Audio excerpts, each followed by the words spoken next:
Hello friends, how are you? Welcome to edu.com. Today our topic is vocabulary. আমরা যখন ইংরেজি ব্যবহার করতে যাই বা ইংরেজিতে কথা বলতে যাই তখন ওয়ার্ড বা শব্দার্থ খুবই গুরুত্বপূর্ণ একটি বিষয়।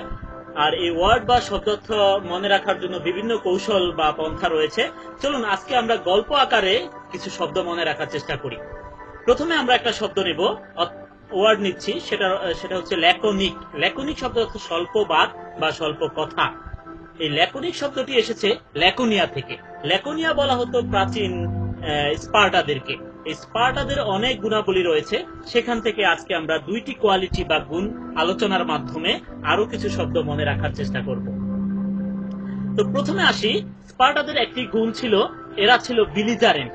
বিলিজারেন্ট অর্থ যুদ্ধবাজ।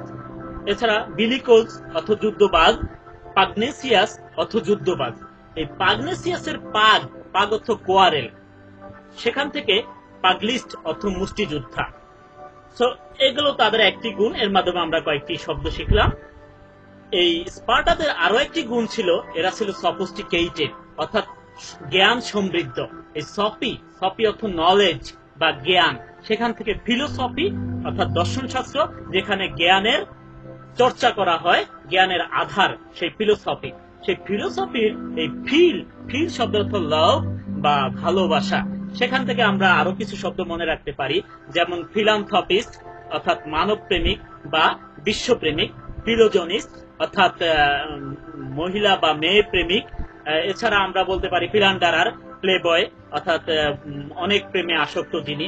এছাড়া আরো শব্দ আছে যে ফিলাটেলিস্ট অর্থাৎ যিনি স্টাম্প কালেক্ট করেন। এছাড়া আরো আছে বলা যেতে পারে ফিলাডেলফিয়া অর্থাৎ ভালোবাসার সম্পর্কের মাধ্যমে যেই শহরের সৃষ্টি। তো বন্ধুরা, আমরা এভাবে আরো পরবর্তীতে আরো অন্য একটা বিষয় নিয়ে আলোচনা করব। সে পর্যন্ত সবাই ভালো থাকুন। আল্লাহ হাফেজ।